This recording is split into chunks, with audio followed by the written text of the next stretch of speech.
જે ચૂંટાયેલા અને સમરસ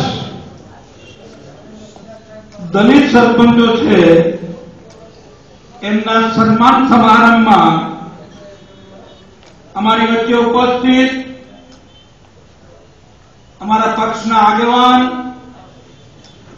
અને વર્ષોથી જેમણે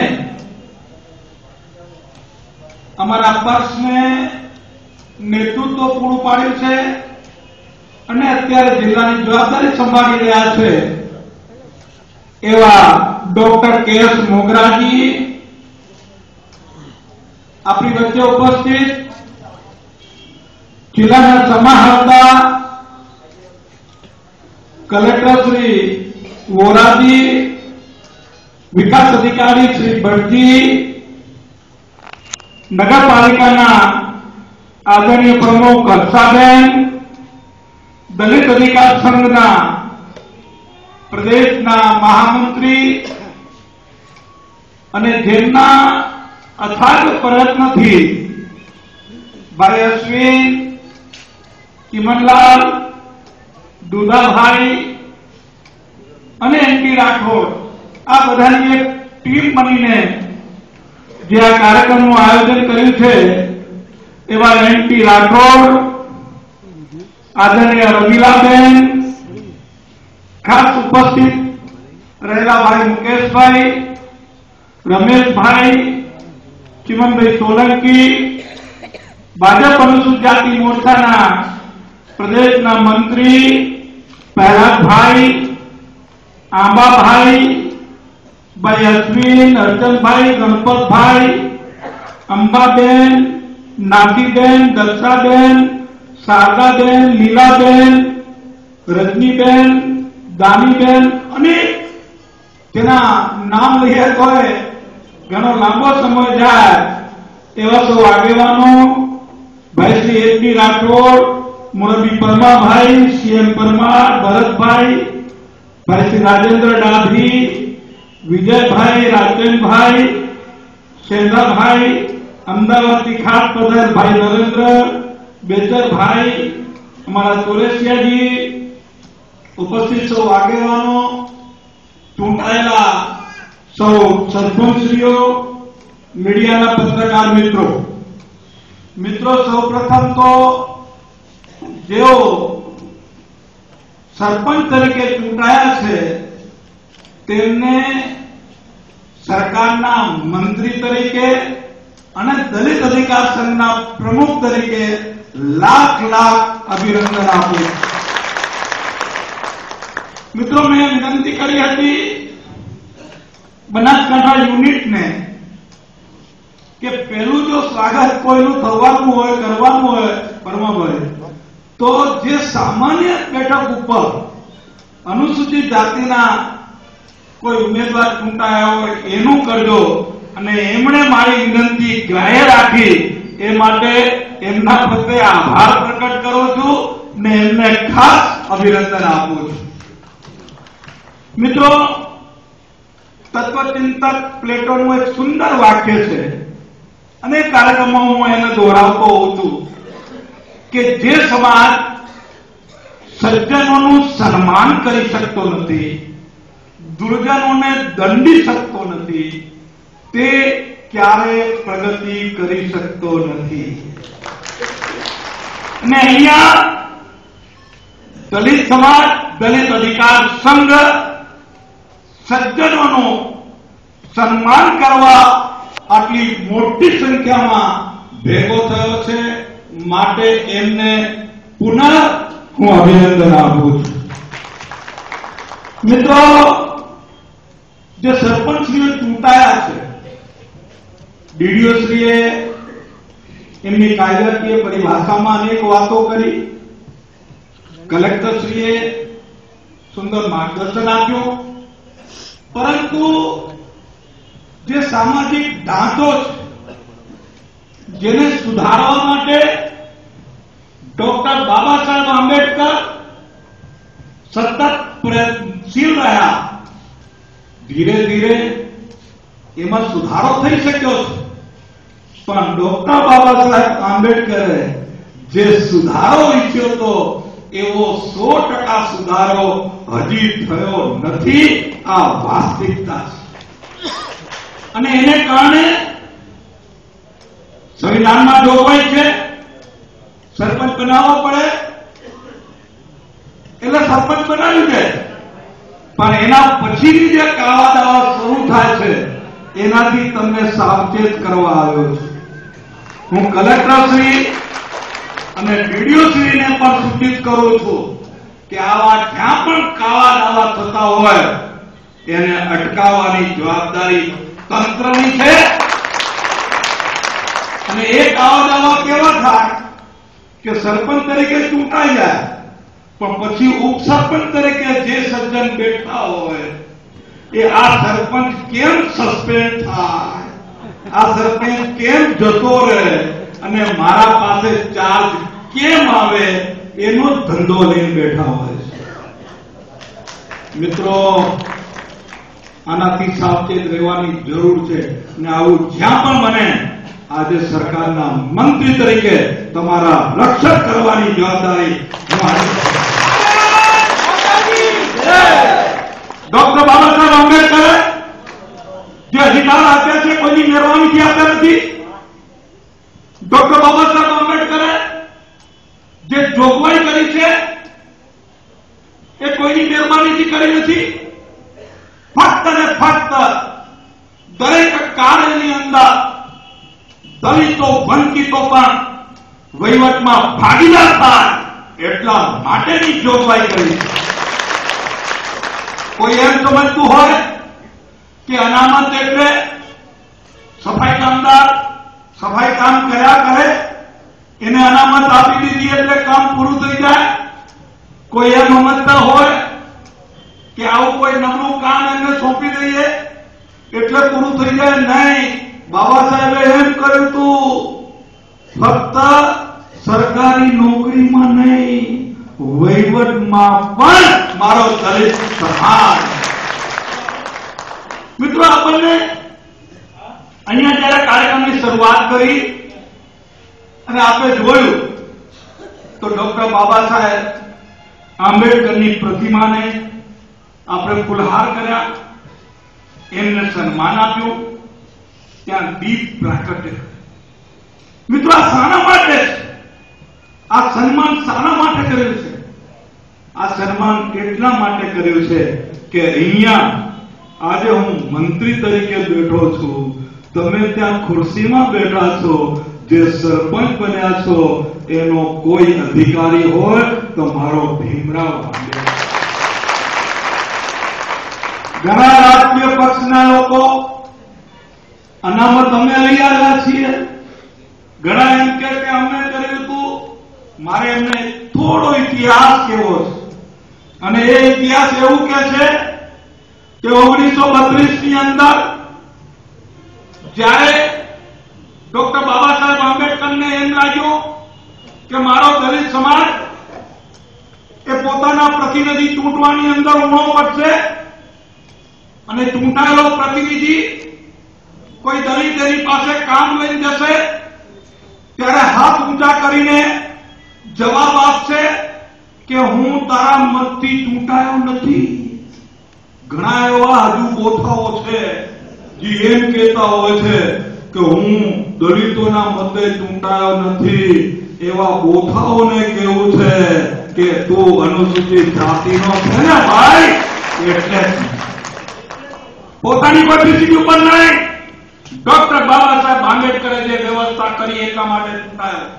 અને બાબા સાહેબે એ વખતે એવી માંગણી કરી કે મતદાર જે મંડળો છે એ દલિતો માટે અનુસૂચિત જાતિ માટે જુદા હોય.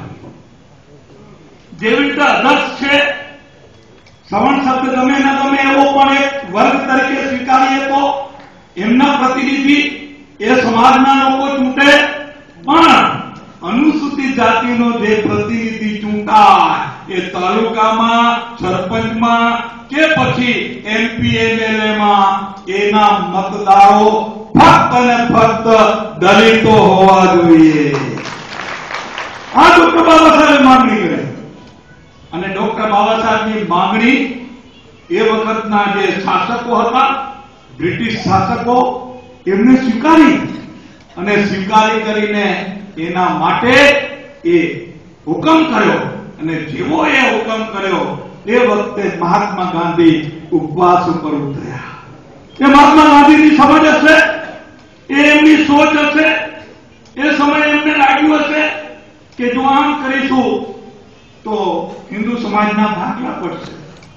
અને પછી 24મી સપ્ટેમ્બર 1932 પૂનાની યરવાડા જેલ, આંબાનું ઝાડ, ખાટલા ઉપર બેસીને જે કરાર થયા એ કરારને આજે પૂના પેક્ટ કહીએ છીએ. અને એ પૂના પેક્ટ ડોક્ટર બાબા સાહેબ આંબેડકરને કારણે છે. એટલે કોઈ એમ કે અમારે કારણે છે, બીજો રાજકીય પક્ષ કે અમારે કારણે છે, એ કોઈ રાજકીય પક્ષોને કારણે નહીં, પણ ભીમરાવ આંબેડકરને કારણે.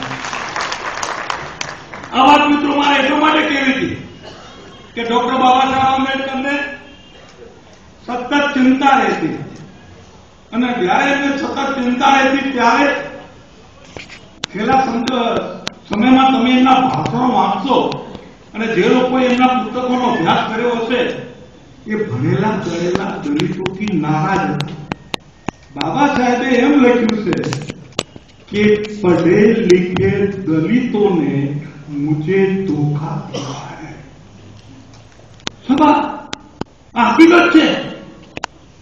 બાબા સાહેબે એમ કહ્યું હતું કે હું તમને અનામત આપું છું, તમને નોકરીઓ મળશે, પણ નોકરી મળ્યા પછી દલિત સમાજનું ધ્યાન રાખજો, તમારા ઘરનું હારા બનેવીનું કરતા નહીં. અને જ્યારે બાબા સાહેબને સંતોષ ન થયો ત્યારે બાબા સાહેબે કહ્યું કે મેં ये दलित उत्क्रांति का रथ यहां तक लाया, मैं दलित उत्क्रांति का रथ यहां तक लाया हूं, अगर उसके कोई आगे ले जाता है तो ठीक है, लेकिन पीछे मत ले जाना. बाबा साहेब संतोष મેં એના પછી જે એમણે કહ્યું ને પરમાભાઈ, એ તો એના કરતા આગળ છે. બાબા સાહેબે એમ કહ્યું, अगर दलित उत्क्रांति के मार्ग में कोई रोड़ा बन के आता है तो उसको उठा के फेंक दो. अब बाबा साहब ना शब्दों जो मारा शब्दों નથી, અને એના પછીનું અડધું જે વાક્ય છે એ મારા પરિવારને કહેવાનો છું कि जो दलित उत्क्रांति के मार्ग में आता हो उसको उठा के फेंक दो, अगर वो दलित ही क्यों न हो.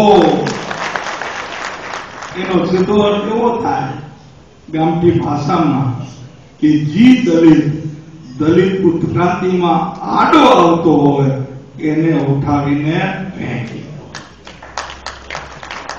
સમાજની વાત આવે શા માટે દલિત અધિકાર સંઘ છે નહીં? હું એક પક્ષના કાર્યકર્તા છું, સંઘ વિચારધારાથી જોડાયેલો છું, વર્ષોથી એક પક્ષના કાર્યકર્તા તરીકે આજે સ્થાને બેઠો છું, પણ જે વાત હું પક્ષના ફોરમમાં ન કહી શકું એ વાત હું દલિત અધિકાર સંઘના બેનરો સભા દલિત અધિકાર સંઘ છે સમગ્ર ગુજરાતની અંદર કે જેના નોંધાયેલા 15,000 સભ્યો છે. સમગ્ર ગુજરાતની અંદર જિલ્લા કક્ષાએનું યુનિટ છે, તાલુકા કક્ષાએનું યુનિટ છે. દર 3 વર્ષે એની સભ્ય નોંધણી થાય છે. કોઈ કલ્પના કરો. અને અમારી જે મુખ્ય માંગણી હતી એમાંની ઘણી માંગણીઓ રાજ્ય સરકાર પૂરી કરે, અનેક માંગણીઓ કેન્દ્ર સરકાર પાસે પણ હતી. અને મારે કેવું છે કે મારી પહેલી જે મુખ્ય માંગણી હતી કે મોદી સમાજ જે અસ્પૃશ્ય હતો, અસ્પૃશ્ય ન હોવા છતાં 1976 ની અંદર કટોકટીના કાળની અંદર એ વખતની જે સરકાર હતી એને અનુસૂચિત જાતિમાં એને દાખલ કરી દીધો તો એને દૂર કરવાની મારી પહેલી માંગણી 2 વખતે કરાવી. મને આનંદ છે, સંતોષ પણ છે કે હું આયોગમાં હતો એ વખતે આ વિષયને આપણે બહુ વ્યવસ્થિત રીતે લીધો અને અનુસૂચિત જાતિમાંથી એ મોચી સમાજને આપણે દૂર કરી આજે એને બક્ષીપંચમાં મૂક્યા છે. બીજી માંગણી અમારી હતી કે સરકારી નોકરીઓની અંદર ભરતી વર્ષોથી બંધ છે. છેલ્લા 15-20 વર્ષથી હમણાં નવી શરૂઆતો થઈ છે અને જ્યારે સરકારી નોકરીઓ પર ભરતી પ્રતિબંધ હોય તો જે નવ યુવાનો આજે ગ્રેજ્યુએટ બની રહ્યા છે, જે નવ યુવાનો ભણી ગણીને આજે ડિગ્રીઓ પાસ કરી રહ્યા છે, પ્રાપ્ત કરી રહ્યા છે, એ ક્યાં જશે? એટલે મેં એમ માંગણી કરી હતી, આજે એને વળગી રહું છું કે ખાનગી ક્ષેત્રમાં પણ અનામત દાખલ કરો. હું ખાનગી ક્ષેત્રમાં અનામત દાખલ કરવાની વાત કરું છું ત્યારે એની પાછળ પણ મારી ગણતરી છે, મારા શું હેતુઓ છે. કારણ આ ખાનગી ક્ષેત્રને જમીન કોણ આપે છે? સરકાર આપે છે, ઓછા ભાવે આપે છે, બધી વ્યવસ્થા આપે છે, ઉદ્યોગો સ્થાપે, ઓછા ભાવે જમીન, એક્સાઇઝ ડ્યુટીમાં માફી, ટેક્સની અંદર રિબેટ. જો આ બધું એને સરકાર આપતી હોય બેતરભાઈ, તો પછી બાકીનું તો મિત્રો આપણે સમજવું પડશે. અને પછી અમારી માંગણી હતી કે જે લોકોએ દલિત સમાજના લોકો ધર્માંતર કરીને ખ્રિસ્તી બન્યા છે, જે દલિત સમાજના લોકો ધર્માંતર કરીને મુસ્લિમ બન્યા છે, એવા ધર્માંતરિત દલિત અને મુસ્લિમને અનામત ન મળવી જોઈએ. મારે દુઃખ સાથે કહેવું છે, કોઈ ટીકા કરવા માટેનું આ ફોરમ નથી, પણ કેન્દ્ર સરકાર જે કન્વર્ટેડ ખ્રિસ્તી અને મુસ્લિમ છે એને અનામત આપવાની પેરવી કરી રહ્યું છે.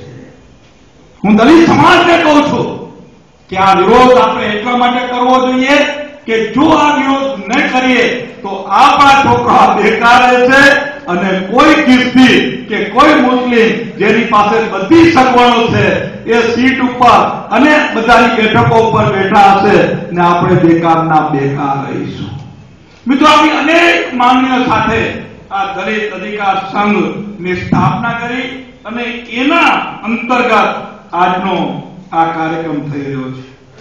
મને સંતોષ એ વાતનો પણ છે કે 2001 થી માન્ય મુખ્યમંત્રી શ્રી નરેન્દ્રભાઈ ગુજરાતના મુખ્યમંત્રી બન્યા અને જ્યારથી આ પક્ષની સરકાર આવી ત્યારથી દલિતો માટેની જે વિવિધ નીતિઓ હતી, દલિતો માટેના જે કાર્યક્રમો હતા, એ બધા કાર્યક્રમોની અંદર આજે વેગ આવ્યો છે.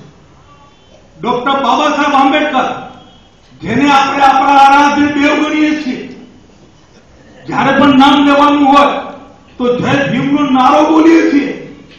અંદર પણ આપણને એમ થાય કે નહીં, બાબા સાહેબ અમર રહો. તો આ બાબા સાહેબ ને સન્માન આ પેલાની સરકારોએ નતું આપ્યું, અમારી સરકારે આપ્યું છે. અને સરકારે કેવો સન્માન આપ્યું છે? આ રાજ્યનો સર્વોચ્ચ એવોર્ડ 1 લાખ રૂપિયા, અને એનું નામ ડોક્ટર બાબા સાહેબ આંબેડકર એવોર્ડ. ફક્ત ડોક્ટર બાબા સાહેબ આંબેડકર એવોર્ડ થી પતાવી નથી, અનેક જુદી જુદી યોજના ચાલતી હતી, કોઈની માના નામે, કોકના બાપના નામે. આ સરકાર એવી છે કે અનુસૂચિત જાતિ માટેની જે આવાસ યોજના હતી એ આવાસ યોજનાનું નામ ડોક્ટર આંબેડકર આવાસ યોજના રાખ્યું. કોઈ કલ્પના કરશે કે દલિતનો દીકરો વિદેશમાં અભ્યાસ કરવા જાય? હું એમનું જીવન કવન વાંચતો હતો. મહારાજા સયાજીરાવ ગાયકવાડે બાબા સાહેબને સ્કોલરશીપ આપી, લોન આપી, અને આ બધાને કારણે બાબા સાહેબ વિદેશ ગયા. તમે વિચાર કરો, બાબા સાહેબ જ્યારે ગયા ત્યારે ભીમરાવ હતા અને જ્યારે વિદેશથી પાછા આવ્યા ત્યારે ડોક્ટર બાબા સાહેબ બની ગયા. એક વ્યક્તિ આટલી ઉચ્ચ કક્ષાએ બેસી શકતી હોય તો મારે ગૌરવ સાથે કહેવું છે કે આ રાજ્ય સરકારે 555 દલિતોને આજે વિદેશની અંદર અભ્યાસ કરવા માટે 10-10 લાખ રૂપિયા આપ્યા.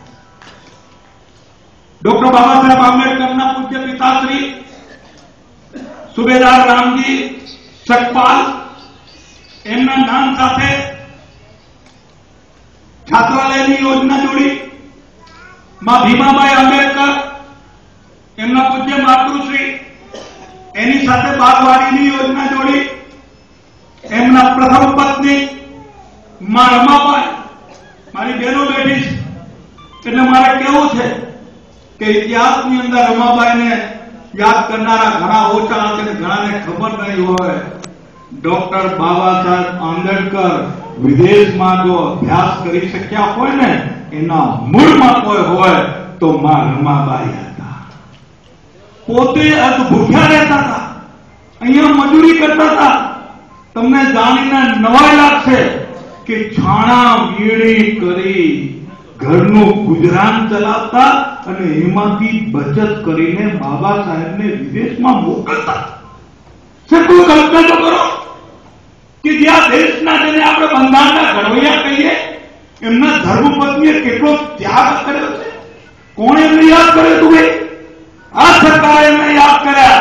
અને આ સરકારે જે આપણી સમૂહ લગ્ન સહાય યોજના છે કે જેના માટેની સહાય યોજનાનું નામ માં રમાબાઈ આંબેડકર સમૂહ લગ્ન સહાય. તેમના દેહાંત બાદ બાબા સાહેબ આંબેડકરની પરિસ્થિતિ, એમની તંદુરસ્તી બહુ નાજુક હતી. છેલ્લા દિવસોમાં બીમાર રહેતા હતા. એમનો જે ઇલાજ કરતા હતા એનું નામ હતું એ બ્રાહ્મણ લેડી હતા. અને એ બ્રાહ્મણ લેડીને નામ હતું શારદા. કોઈ કલ્પના કરો, એમણે એમ કીધું બાબા સાહેબને કે બાબા સાહેબ તમારું શરીર બધું કથળી ગયું છે, તમારે એક સાથીની જરૂર છે, હું તમારી સાથે લગ્ન કરવા તૈયાર છું. ત્યારે બાબા સાહેબે એમ કહ્યું કે હું તો મરણ પથારીએ પડ્યો છું, અત્યારે મારે લગ્ન કરવાની કઈ જરૂર નથી. પણ બધા મિત્રો એને સમજાવ્યા અને એ શારદા કબીર બ્રાહ્મણ લેડીએ ડોક્ટર બાબા સાહેબ આંબેડકર સાથે દ્વિતીય લગ્ન કર્યા અને લગ્ન પછી એનું નામ ડોક્ટર સવિતા આંબેડકર રાખ્યું. સાહેબ અહીંયા તમે જે ચેક આપ્યો ને 50,000 રૂપિયાનો, હું કલેક્ટરશ્રી અને બધા મિત્રોને કહેતો હતો, આ 50,000 રૂપિયાની જે રાજ્ય સરકારની સહાય છે, સવર્ણ અને અવર્ણ એમના લગ્ન થાય તો એમને 50,000 રૂપિયાની સહાય એ રાજ્ય સરકાર. અને એ યોજનાનું નામ ડોક્ટર સવિતા આંબેડકર આંતરરાષ્ટ્રીય લગ્ન સહાય. હું વિચાર કરતો હતો, દરેક વખતે કાર્યક્રમમાં જવું પૂછું કે ભાઈ મને જેટલા નામ યાદ આવતા હતા એ પ્રમાણે મેં યોજના બનાવી, કોઈ બાકી રહી જાય છે.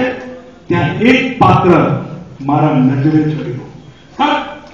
આ ઇતિહાસનું એક એવું કરુણ પ્રકરણ છે અને પ્રકરણ એવું છે કે ડોક્ટર બાબા સાહેબ આંબેડકરના 2 સંતાન કુપોષણને કારણે મૃત્યુ. કોઈ કલ્પના કરી શકે કે દવાને અભાવે બાબા સાહેબના 2 સંતાનો મૃત્યુ પામે અને એમાં એક દીકરો કુમાર રાજરતન રાજ્ય સરકારની જે તબીબી સહાયની જે યોજના ચાલતી હતી, આ તબીબી સહાયની યોજના મેં એને સમર્પિત કરી અને એનું નામ ડોક્ટર આંબેડકરના નામ સાથે જોડવા માટે કુમાર રાજરતન આંબેડકર તબીબી સહાય યોજના. મિત્રો, આ રીતે બાબા સાહેબને શ્રદ્ધાંજલિ આપવાનું કામ આજે રાજ્ય સરકાર કરી રહી છે.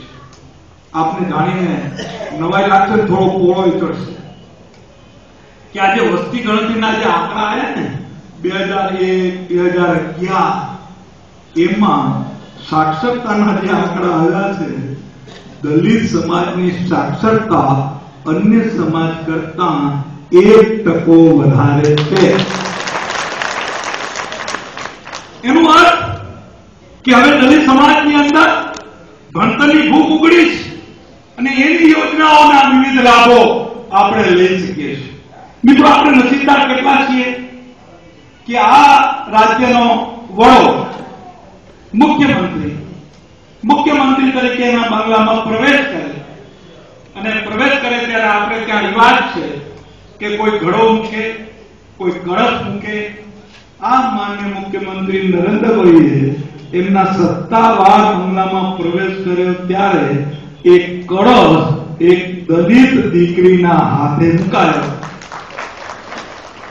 આ સરકારમાં અત્યાર સુધી ન હોય એવા બે કેબિનેટ મંત્રી અને એમાં એક તો શિક્ષણ મંત્રી રમણલાલ વોરા આજે આપણી રાજ્ય સરકારમાં છે. મિત્રો, બે કેબિનેટ મંત્રી હોય એવો એક પણ વર્ગ નહીં હોય, એક પણ દલિત સંત નહીં હોય કે જેને અમે સન્માન ન કર્યું હોય. અમારો મોટો વણકર સમાજ છે, વીર મેઘમાયો એમાં જે શહીદ થઈ ગયો, પાટણની અંદર સહસ્ત્રલિંગ તળાવની અંદર પાણી માટેનું બલિદાન આપ્યું, એની સાથે અમે શહીદ સહાય યોજનાને જોડી. અમારા સંત રોહિદાસ સાહેબ જે કૌશલ્યવર્ધન સહાય યોજના છે 10 કરોડની, એ યોજનાનું નામ સંત શિરોમણી રવિદાસ ના નામ સાથે. મારો વાલ્મીકી સમાજ દલિતોમાં પણ અતિ દલિત, એ દલિત સમાજ માટેનો મને ગૌરવપૂર્વક આજે કેવું છે કે સમગ્ર ભારતની અંદર સફાઈ કામદાર માટેનું કોઈ પણ નિગમ હોય તો એ ફક્ત અને ફક્ત ગુજરાત છે. અને એ નિગમનું નામ મહર્ષિ વાલ્મીકી સફાઈ કામદાર નિગમ રાખ્યું. મિત્ર, જે આપણા અતિ પછાત જાતિના મિત્રો છે, ખાસ કરીને ગરવ સમાજ જેને આપણે કહીએ છીએ, શ્રીમાળી સમાજ કહીએ છીએ, એવા પૂજ્ય આપણા તેજાનંદ સ્વામી એના નામ સાથે અમે કર્મકાંડની યોજનાને જોઈ. અતિ પછાત જાતિ જે 12 જાતિઓમાં આવે છે અને એમાં મોટો સમાજ જ્યારે સેનમા સમાજનો છે, ત્યારે સેનમા સમાજના જે વંદનીય સ્વામી છે એવા સ્વામી બેચર દાદાના નામ સાથે અમે અતિ પછાત જાતિ વિકાસ બોર્ડ શરૂ કર્યું અને આ બજેટની અંદર નાણાં મંત્રીએ એ બોર્ડને નિગમમાં રૂપાંતર કરવામાં આવ્યું. ફક્ત જાહેરાતો નહીં, ફક્ત વાતો નહીં, આ બજેટની અંદર 2 કરોડ રૂપિયાની જોગવાઈ આ અતિ પછાત જાતિના આ નિગમ માટે મિત્રો કર્યું છે. અનેક રીતે આ વખતનો બજેટ જ્યારે હું વિધાનસભામાં 26મી તારીખે મારું પ્રવચન પૂરું થાય ત્યારે તમે સાંભળશો કે એક યોજનાની અંદર રાજ્ય સરકારે સુધારો અને વધારો કર્યો છે. અને એ રીતે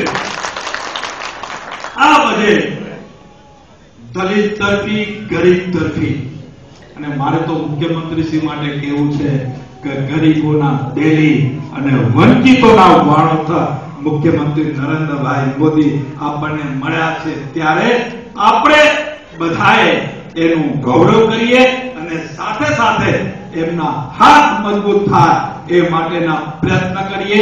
પુનઃ દલિત અધિકાર સંઘ બનાસકાંઠા જિલ્લા યુનિટને ખૂબ ખૂબ અભિનંદન આપું છું.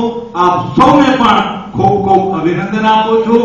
વંદે માતરમ, ભારત માતા કી જય, જય ભીમ.